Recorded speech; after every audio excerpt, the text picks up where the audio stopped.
చెప్పండి అమ్మా, ఏ ఊరమ్మా మీది? విశాఖపేట. నీకు ఏమేమి నొప్పులు ఎన్నేళ్ళ నుంచి ఉన్నాయమ్మా? చాలా నాళ్ళు ఉంటున్నాయి నేను. ఇప్పుడు ఎన్నేళ్ళు అంటే 2 ఏళ్ళ 3 ఏళ్ళ 10 ఏళ్ళ 20 ఏళ్ళ? 10 ఉంటుంది అంతే.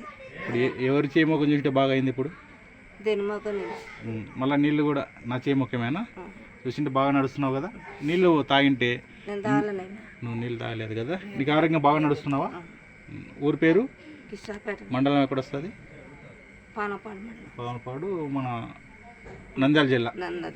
యేసుప్రభు నీకు బాగా చేసింది. యేసుప్రభు నమస్కారం చెప్పు. నీకు ఒక కన్ను ఏదో అంటే మరి చూపి ఆ కన్ను ఎప్పటి నుంచి కనపడకున్నది కన్ను? ఇది పొర్ర వచ్చినా అంటే ఇంకా కన్ను పొర్ర వచ్చినా అంటే కన్ను రాదు. ఇప్పుడు ఎవరు చేయి ముఖం చూసినా నీ కన్ను బాగా కనపడుతుంది. నా చేయి ముఖం చూసినా నీ కన్ను అందరు బాగా కనపడుతున్నారు. చూడు అక్కడంతా బాగా కనపడుతున్నారు. ఆరోగ్యం కూడా బాగుంది కదా. డాక్టర్